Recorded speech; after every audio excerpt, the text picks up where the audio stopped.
Story 1. Empty office. The promotion came with a corner office on the 32nd floor, glass walls, city views, my name on the door in sleek chrome. Head of digital strategy. I'd made it. Jackson, my predecessor, had held the job for 11 years. I'd only seen him twice, once at a Christmas party, silent by the bar, and once in the elevator, clutching his briefcase like armor. "Don't worry about Jackson," my boss said when she called me in. He understood it was time for new blood. On my first day, I arrived early. The office was silent, the lights flickering on as I passed empty cubicles and took the elevator up. My new office was already set up: standing desk, ergonomic chair, monitors, but something felt off. The space felt used. A coffee ring stained the desk. The chair was set for someone taller. The keyboard was angled wrong. I chalked it up to IT, wiped everything down, and got to work. The first week blurred by meetings, emails, late nights. Oddities piled up. The chair readjusted itself. Files moved. My mug never where I left it. "Building settling," the janitor said, but he wouldn't meet my eyes. Then came the emails from Jackson's deactivated account. At first, they were helpful. "Don't forget the Henderson deadline. Bring a sweater, the east corner gets cold. The chair has a hidden recline, bottom lever, left side." I asked it, but they insisted the account was dead. "Probably old reminders," they said.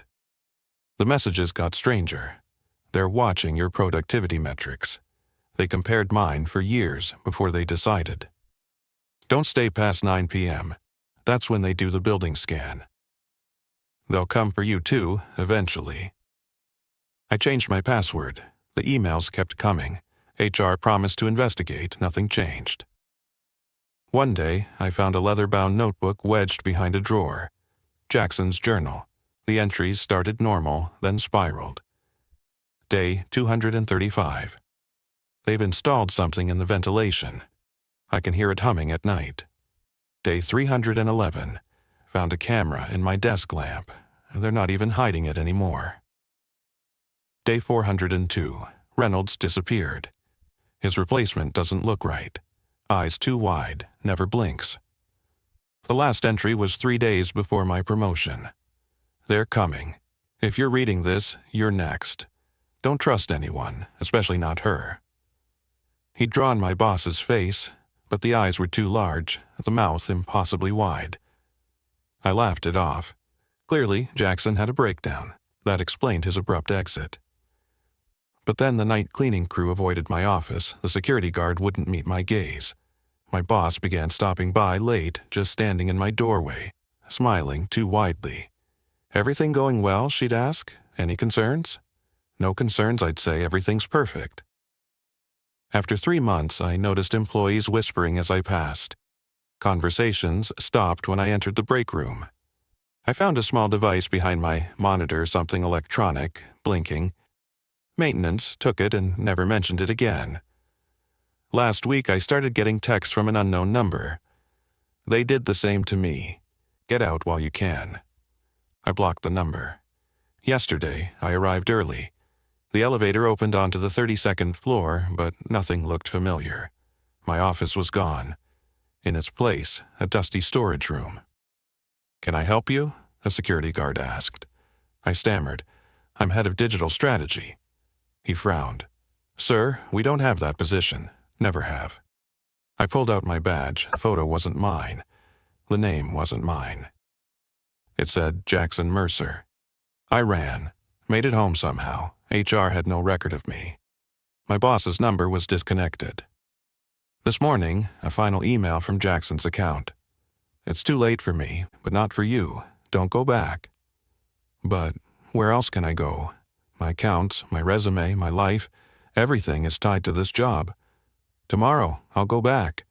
What choice do I have? But first, I'm leaving this account. If you've been offered my position, run.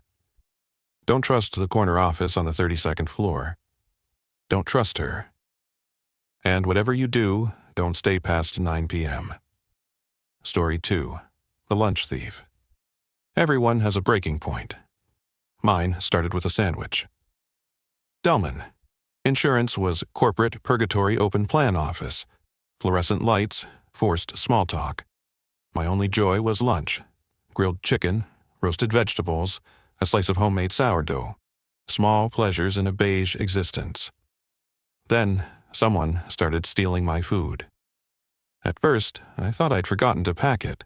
The second time, my labeled container was gone, bag crumpled and shoved back in the fridge. "You should report it," said Melissa from accounting. "HR takes theft seriously." But that felt petty. Instead, I sent a polite email to the office listserv. "No hard feelings, but please check labels in the future." The thefts continued. Once a week, then twice. Always random. I started bringing backup protein bars, but that wasn't the point. Someone was taking what was mine and getting away with it. I became obsessed, installed a webcam in my desk plant, aimed at the break room, reviewed hours of footage each night, watching coworkers shuffle in and out. Nothing conclusive.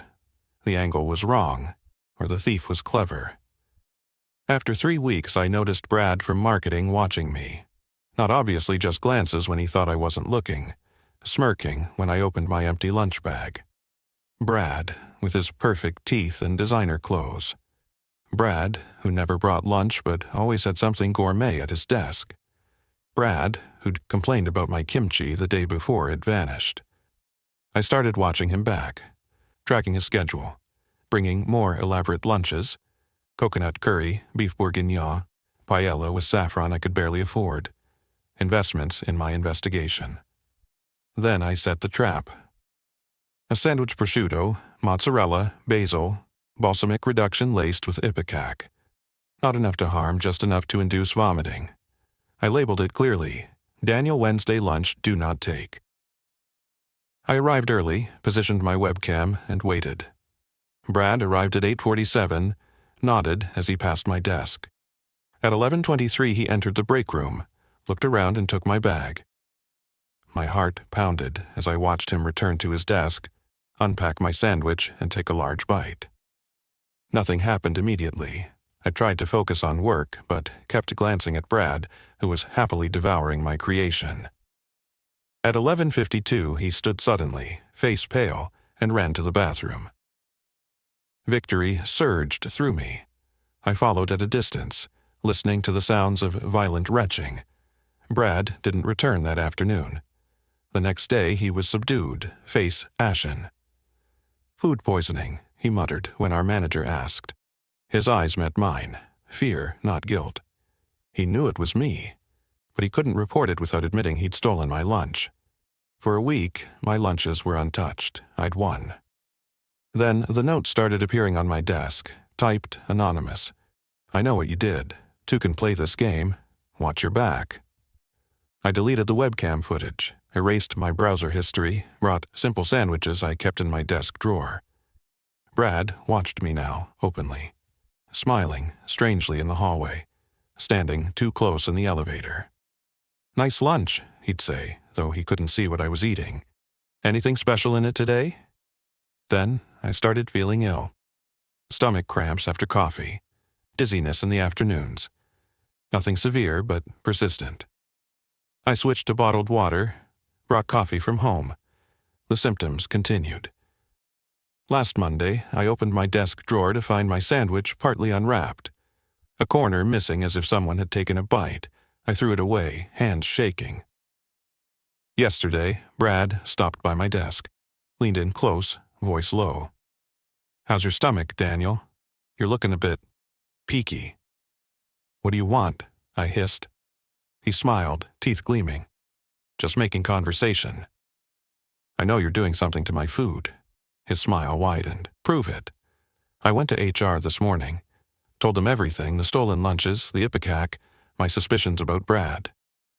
They were sympathetic. Brad was called in. He brought evidence, screenshots of websites I'd supposedly visited researching poisons, email drafts I'd allegedly written, detailing plans to contaminate the office coffee. A journal, my journal, but filled with handwriting that looked like mine detailing revenge fantasies. All fabricated, all perfect. Daniel's been under a lot of stress. Brad explained, voice gentle. We've all noticed it. The paranoia, the accusations. I've been trying to keep an eye on him, but he shook his head sadly. I was placed on administrative leave pending a psychiatric evaluation. Escorted from the building by security while Brad watched, that same strange smile on his face. I'm home now, haven't eaten all day, can't trust my own kitchen, can't trust anything. My phone just chimed. A text from an unknown number. Lunch was delicious today. Looking forward to tomorrow's. I wonder what you'll make us. Attached is a photo of my apartment door taken from the hallway outside. He's here. And I'm so very, very hungry. Story 3. New guy. They hired Ben 3 months after Patricia disappeared. No one said disappeared at the office. Officially, she'd stepped down for personal reasons, but she left her purse on her desk. Her car sat in the parking garage for 5 days. She just closed on a house the week before. Who does that, then vanishes? I'd worked with Patricia for 2 years in the cramped IT department at Carlington Financial. She was quiet but competent. We'd grab lunch sometimes, chat about weekend plans and Netflix, nothing special. But in her last weeks, she changed. Jumpy, distracted. I'd catch her staring at her monitor, not typing, just watching. When I asked what was wrong, she'd minimize her windows too quickly, force a smile. Just tired, she'd say, haven't been sleeping well. The day before she vanished, she grabbed my arm in the break room, nails digging into my skin. Do you ever feel like you're being watched? She whispered, like someone's always just behind you. Before I could answer, our manager Steve walked in. Patricia dropped my arm, busied herself with the coffee machine. Then she was gone.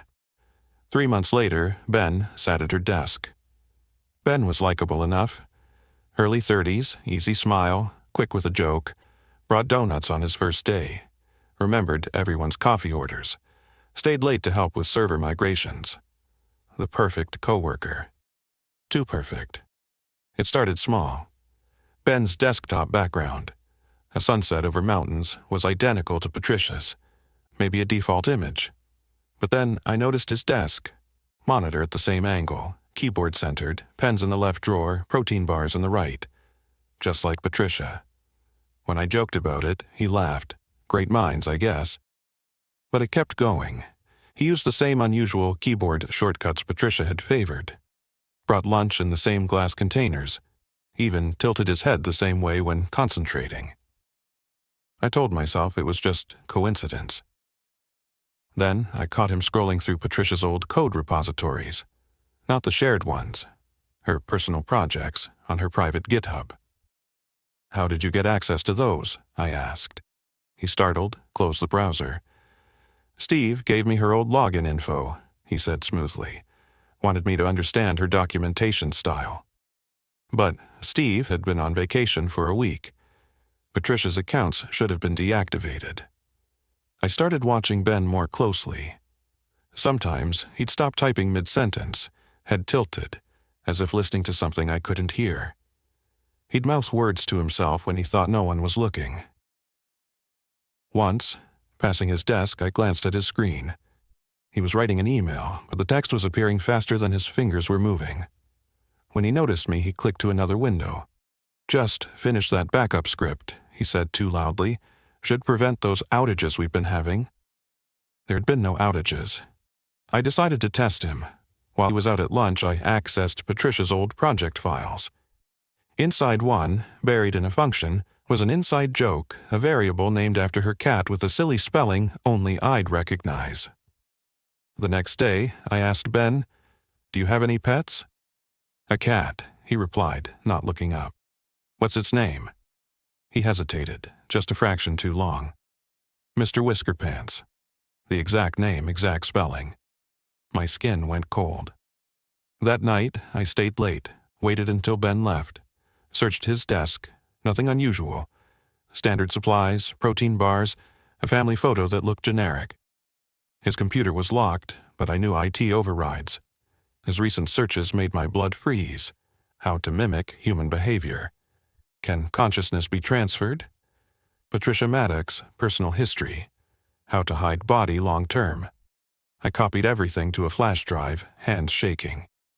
As I was shutting down, a notepad window popped up on its own. I know you're there, David. She knows too. Do you want to talk to her?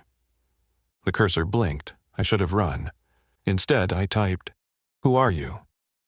I'm Ben. I'm Patricia. I'm everyone they needed me to be. Where is Patricia? I typed. Closer than you think. She's part of something bigger now. You could be too. I yanked the flash drive and ran. The next day, Ben was completely normal. Same smile, same jokes. But now, he watched me constantly. In the break room, he cornered me. Sleep well? He asked, voice low. Fine, I lied.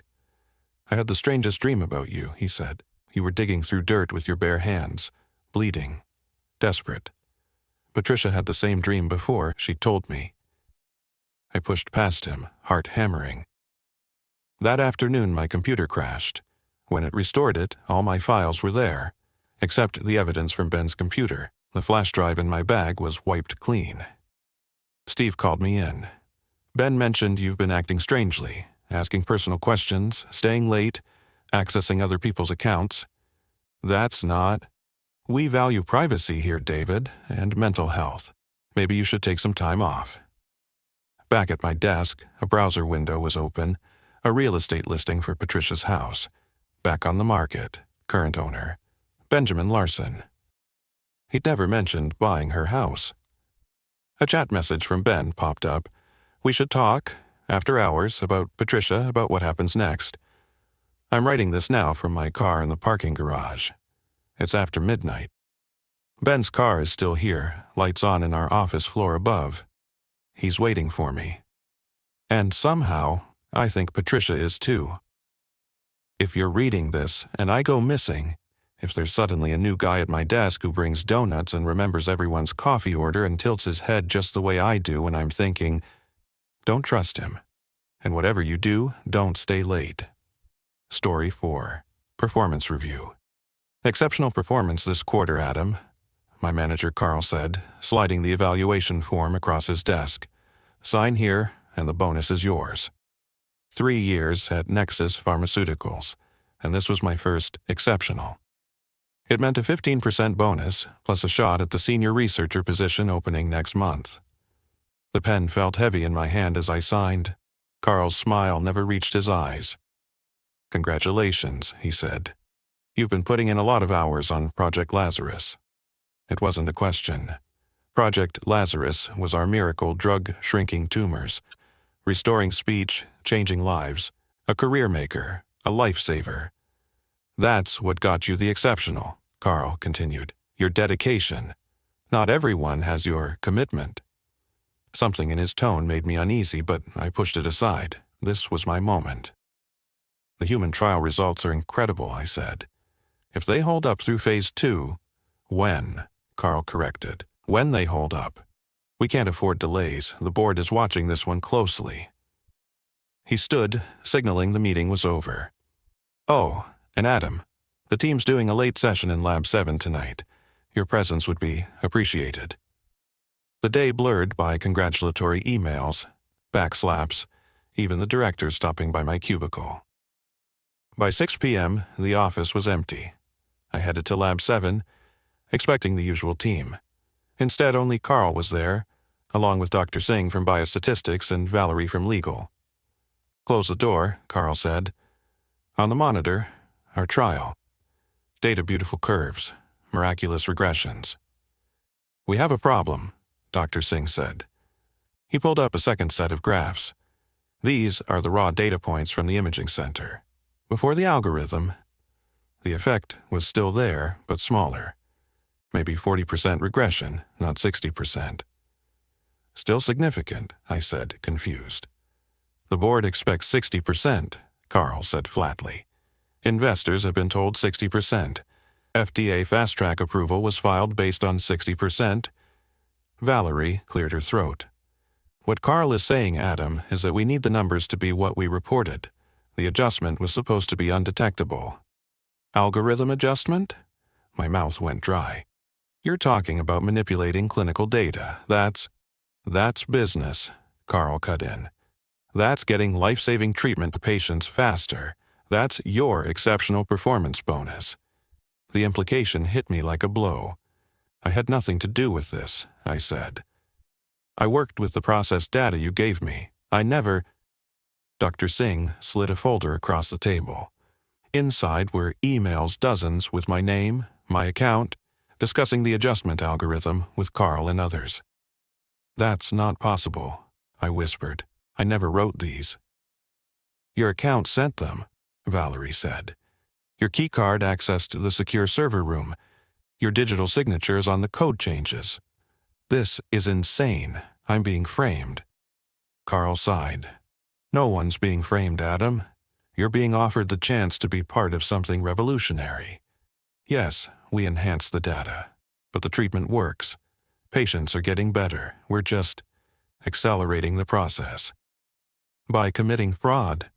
By saving lives. Carl's fist hit the table. Do you know how long FDA approval takes? Years. Years while people die. We've shortened that to months. If the FDA discovers this, they won't, Valerie said smoothly. Not if we're careful. Not if we're united. I looked at their faces. Carl's intensity, Dr. Singh's careful neutrality, Valerie's practiced calm. How long had this been going on? Who else was involved? And if I refused to be united, I asked. Carl leaned back. Then, unfortunately, all evidence points to a rogue researcher who manipulated trial data. Someone hungry for advancement. Someone who just received an exceptional rating and is up for promotion. My career, my freedom. Possibly criminal charges. You can't possibly think this will work, I said, but my voice lacked a conviction. It already has, Dr. Singh replied quietly. For the Sunbloom trials last year, and Frontier before that. Our two most successful launches. I'd never questioned their perfection. What about the patients? I asked. If the treatment isn't as effective, it's effective enough, Carl insisted. No one's dying because of this. They're just improving more gradually than reported. Valerie checked her watch. We need your decision, Adam. The Phase 2 data arrives tomorrow. Either you're with us or... She didn't finish the sentence. She didn't need to. What do you need me to do? I heard myself say. Carl's smile returned. Just review the algorithm Dr. Singh has prepared. Verify it achieves the desired outcome. We'll handle implementation. Making me complicit, but one step removed from the actual fraud. Clever. Dr. Singh pulled up the code elegant in its deception. I found myself analyzing it professionally, suggesting refinements. Part of me had already accepted this as necessary. Part of me was screaming. One more thing, Carl said. This stays between us. Not a hint to anyone else on the team. Of course, I said automatically. They left me alone in the lab to process. I stared at the dual graphs, the truth and the lie, until the motion-sensing lights shut off. I drove home on autopilot. By midnight, I'd convinced myself this was justifiable. The treatment worked. Patients were improving. We were just expediting an inefficient system. But at 3 a.m., wide awake, another thought surfaced. What if there were side effects we hadn't caught? What if long-term problems emerged that our manipulated data had masked? What if people died because I stayed silent? I called in sick the next morning. Drove to a cafe far from the office, used their Wi-Fi to create an anonymous email account, downloaded the evidence from my cloud backup. My finger hovered over the Send button, FDA, SEC, media addresses in the recipient field. My phone buzzed. A text from Carl. Hope you feel better. Remember our discussion about team loyalty? Attached was a photo of my parents' house, 3,000 miles away. A second text. Excellent healthcare coverage is so important as we age. Shame how quickly it can be lost. My parents were both on Nexus insurance through my benefits. Dad's heart condition. Mom's rheumatoid arthritis. Treatments they couldn't afford without coverage. I deleted the draft email. When I returned to work, there was a gift basket on my desk. Premium chocolates, imported coffee, A card signed by Carl, Dr. Singh, and Valerie. To our valued team player, get well soon. The Phase 2 trial launches next week. I'll be overseeing data analysis personally. Carl's orders. My exceptional rating has already fast-tracked me for promotion. Sometimes at night, I still pull up those dual graphs. Still calculate what the difference might mean to a patient with 3 months to live. Still wonder how many other drugs have been adjusted. And I check my parents' house on Google Street View, irrationally needing to verify it's still there. The basket of chocolate sits untouched on my counter. I can't bring myself to throw it away or eat it. It's a reminder of my choice, of what I've become. A team player. 5. The reference check. I loved my job at Meridian Publishing.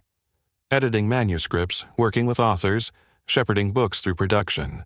It was everything I dreamed of since college. After 3 years, I'd built a solid reputation and a list of successful titles, with a promotion to senior editor on the horizon. Then Paul Hargrove joined our team. Paul was charming. Impeccably dressed, easy laugh, impressive credentials, previous stints at top publishing houses, an MFA from Columbia, glowing recommendations. He quickly became a favorite among senior staff. Invited to lunches, I wasn't. Consulted on projects outside his purview. At first, I didn't resent him. Publishing is collaborative, and Paul seemed genuinely talented. If he sometimes took credit for my suggestions in meetings or forgot to include me in crucial email chains, well, that was office politics. I needed to assert myself more.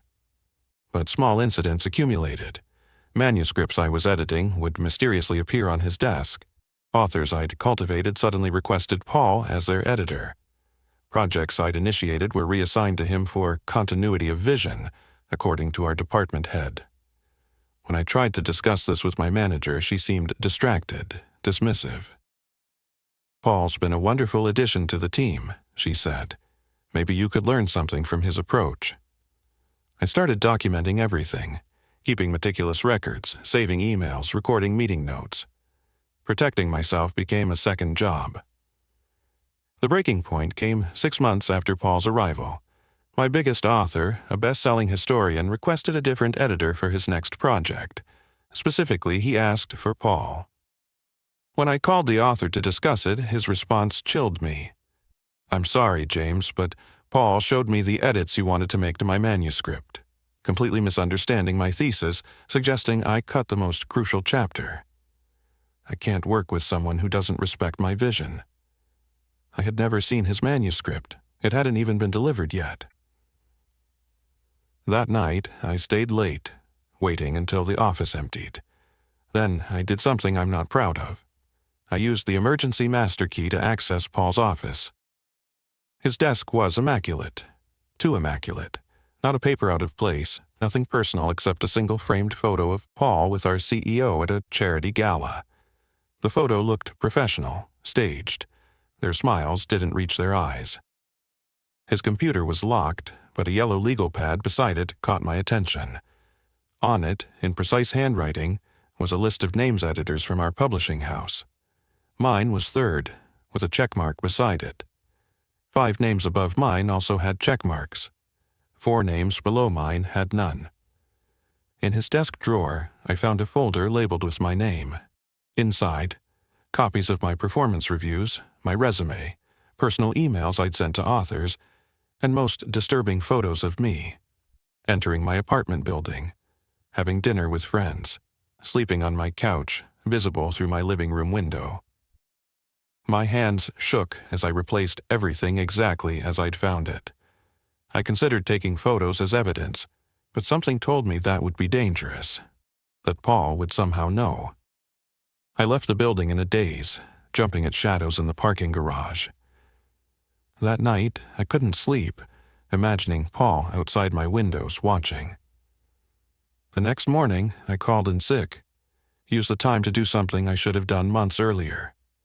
I contacted Paul's previous employers. The first number on his resume was disconnected. The second connected me to a puzzled receptionist who confirmed the publishing house existed, but had never heard of Paul Hargrove. His third reference was personal Professor Elizabeth Winters from Columbia's MFA program. When I finally reached her, her response made my blood run cold. Paul Hargrove? I've never taught anyone by that name. A pause. Wait, is this about the man claiming to be my former student? The police contacted me about this last month. Police? I hung up and immediately started researching. Found nothing under Paul Hargrove, but eventually discovered a news article from 2 years ago featuring a familiar face under a different name. Thomas Weber, wanted for questioning regarding the disappearance of 3 colleagues at a literary agency in Boston. The article mentioned a pattern. Weber would join agencies or publishers, ingratiate himself with management, then systematically undermine specific employees. Those employees would eventually quit, be fired, or, in the case of the 3 missing persons, disappear altogether. After which, Weber would assume their clients, contacts, and responsibilities, before vanishing himself and repeating the cycle elsewhere.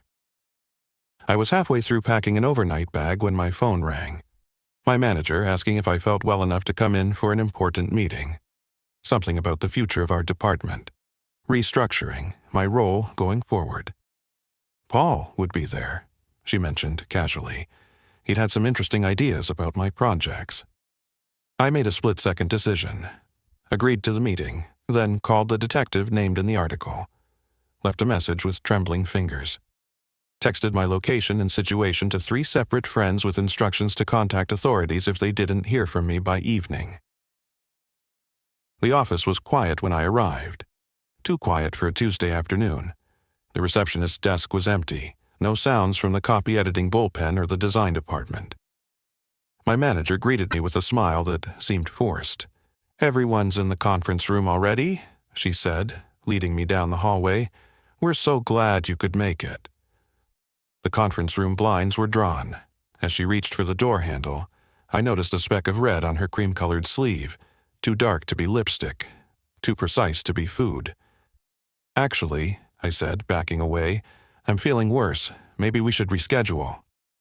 "Nonsense." Her grip on my arm tightened painfully. "Paul's been waiting for this meeting for months. We all have."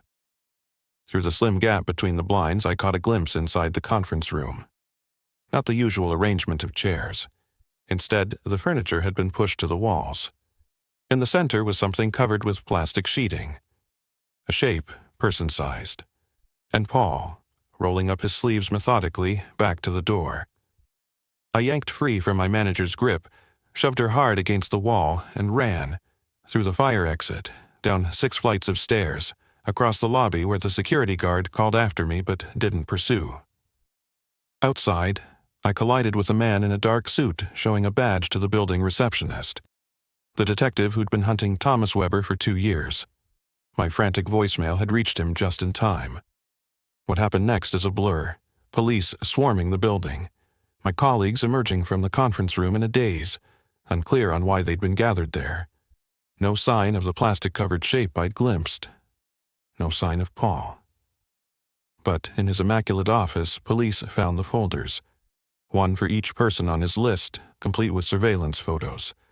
Found emails where Paul had impersonated me to clients, sabotaging relationships.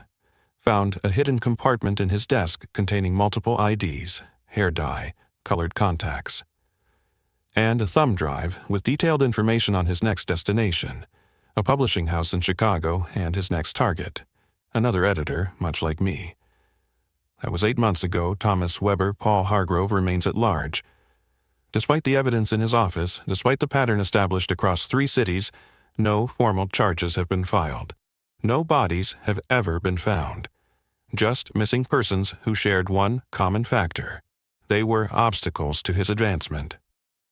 I've since left publishing. Changed cities, changed careers. I check my locks obsessively, vary my routes home, keep the blinds closed at night. Because sometimes, when I'm in public spaces, a crowded subway car, a busy coffee shop, I glimpse a familiar profile, a familiar posture, a man watching me from behind a newspaper or across a room, who vanishes when I look directly at him. And I know it's only a matter of time before Paul decides to finish what he started, before he checks the final name off his list. Mine. Thank you for watching. I would really appreciate if you could like and subscribe for more horror stories on Moonlit Scarecrow.